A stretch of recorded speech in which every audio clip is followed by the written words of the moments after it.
Hello, everyone, and welcome to what's going to be our new segment. It's a little bit of story I'm going to be reading to you. So I've broken them down so they're only about 3 pages length, hopefully, for these story parts. So they're about half of what I would usually have for a chapter when I'm doing a quick chapter for Patreon. So it is a Beyond the Veil story.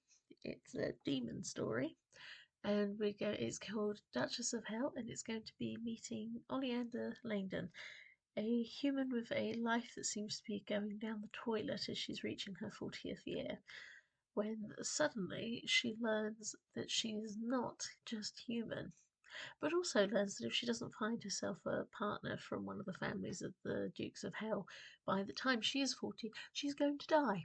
So it's a bit of a there's comedic elements, but there's also the dark elements that I usually tend to do when I'm writing a demon story. So hopefully you'll find it interesting. And so we'll get on with the first part now. I am still a little croaky, but hopefully this goes well. I'm not going to try and do the voices if I can because otherwise it's going to sound very strange. But you've probably noted I'm trying to put on my more posh voice as I read this, so let's go. Okay, 1. Ollie. So your latest character is a lesbian crossdresser. Interesting, but how will the fans react to this?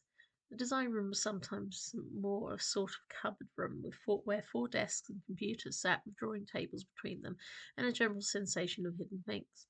To be fair, most of the work was done at home these days, but the company liked to have control of everything their designers and writers were up to, so they either had to save them into the company cloud or, if they were local, use the company laptops.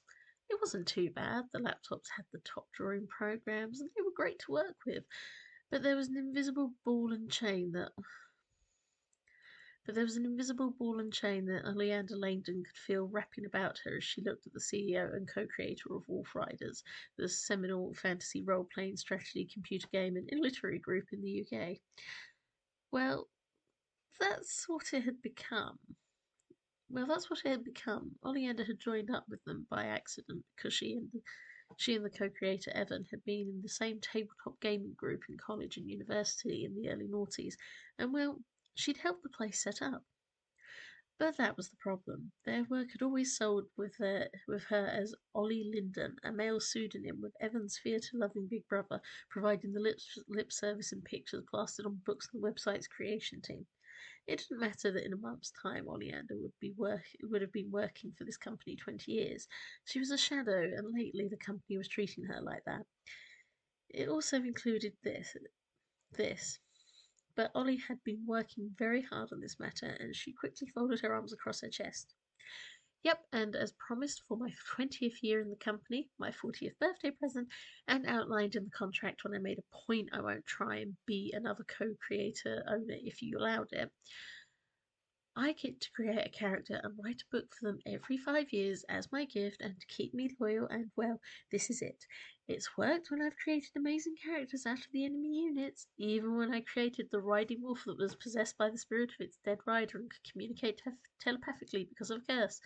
And I even let you interfere with my introduction of female characters 10 years ago by creating a female group of enemies that could be, you know, idolised. Though why I compromised there, I don't know. Oleander groaned, rubbing her temples and gritting her teeth in discomfort. She was very unhappy with this, very irritated by it, and she wished she could find some way to go back and recreate the whole thing from the start. She let them bully her into the belief that the male audience would not like her. She'd been so shy and young, and they had been her only friends. But now she was tired. She was very tired. Her designs and characters, her stories and lore was the core to everything. Everyone went through her and her Bibles to study. It was just so depressing that she did not make as much as her friends did, and she was starting to think she was getting cut out slowly with all the new overseas talents and the computer-generated rubbish. Well, it's just that. I looked at your design, and you made Hilga a huge, muscle-bound brute that would sit very well amongst other men, and it's not. Evan began, and Oleander knew the word he was going to say, and lifted her hand to stop him. She then turned and pulled out another picture that was a voluptuous priestess that was barely dressed and looked almost like a European shaman type with a wolf skin of white upon her, which was supposed to be a sacred item in their world. It was enough that Evan almost fainted, looking at an image that could have been ripped from his dreams, and he looked at Oleander. So if I let you have Hilga, I get to have this precious thing? Oh, they come together. See, this is Hilga's wife, Oleander began, and immediately Evan seemed to have something that Oleander was sure only happened in cartoons or comedy films, a slight twitch to his eyes as if he was having some kind of stroke. She looked back at him firmly all the same. She was not budging on this, and she had a few suspicions about what was going on in the company anyway. But he couldn't get rid of her that easily, and Evan gave a groan. See, Hilga and Siobhan, yes, I know that's spelt Cyaban, but it's to be a little different. I even agreed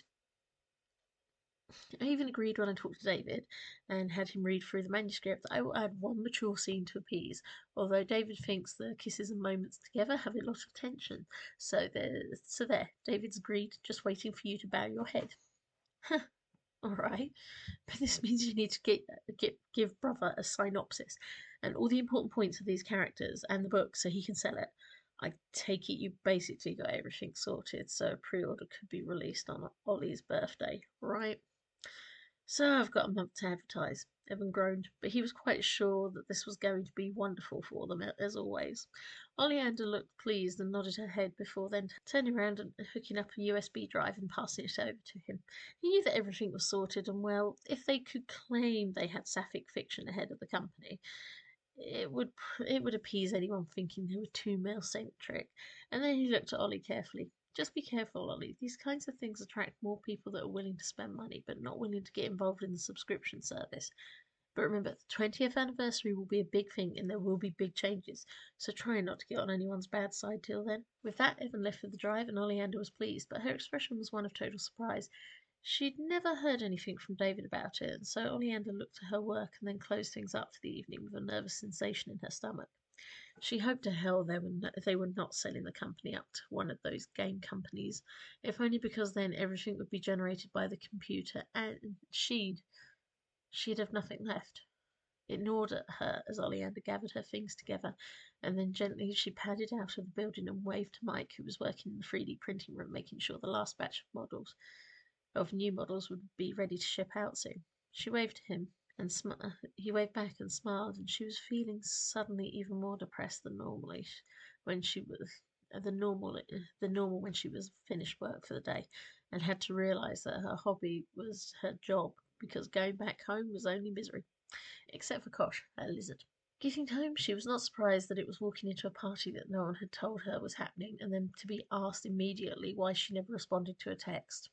Oleander had paused at her mother's statement and then turned to her phone, showing it to her mother to make a point that nothing had come through. She was then shown her mother's text, despite the fact the text even said resend underneath, and Oleander sighed. She knew she had to go out and get things, and because she only ever came in through the kitchen door and not the front of the house, no one even knew she'd come back as she stepped out and then walked back to the bus stop. One of the few pluses in her life was that the buses were still rather useful to her. She was glad the bus didn't stop until after 7 and her work was only 15 minutes on the bus, and her home was just 5 minutes from the bus stop. She hopped on a bus, got about 7 or 8 minutes on to the big supermarket and hopped off. She was pouting in frustration, looking to the text she'd ended up taking a photo of because her mother was not going to resend it, and then she moved to find what she'd been asked to get, with her head hanging low and her expression utterly depressive. Why? Her younger sister Daisy had apparently just gotten engaged.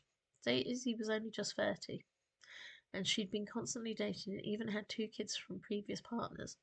Lately, she'd moved back into the house, mostly so their parents could be babysitters, and because of it, Oleander had been locked into the garage, converted to her workroom and now her bedroom. She should be happy. It meant her sister would be getting out of the damn house and she could get her room back. But it also felt like it was crushing her too. How was it her younger sister, with all her mistakes and stupid, reckless actions, was somehow rewarded by the universe when she did everything right and was being made to just keep everything ticking over? She groaned as she looked towards the cakes, trying to figure out which one of these, knowing the expensive one was wanted, would suit the situation. She was so busy thinking of how much she hated things when she saw a pair of eyes staring from the cake at her. She suddenly pulled back, startling someone with a trolley nearby. I didn't realise they were asking £16 for a cake that says cuts into 12. That's about 6 cuts of decent cake. Oleander began, the other person nodding their head in agreeing it was mad. Oleander then rubbed her eyes a little, worried she'd been staring at the computer screen too long. But as she looked back to the cake, the eyes were gone. She could not explain them. They were almost like cartoon eyes. In fact, they had been exactly like cartoon eyes upon the cake, and so Oleander looked back to the cake when Oleander looked back to the cake when suddenly they appeared again, and this time decided to speak to her. Oleander Laindon, my name is Celeus, Duke of Hell, and I'm here to say I'm your father. The eyes spoke, and as her knees buckled and Oleander collapsed, well, the last thing she heard was another customer grunting, too right fainting at the price of those cakes.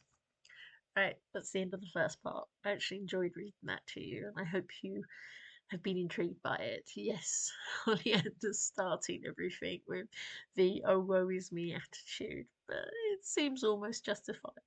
But we'll see how it goes. It's going to get quite ridiculous, so I hope you will be intrigued by it and looking forward to reading the next book to you next month. Thank you.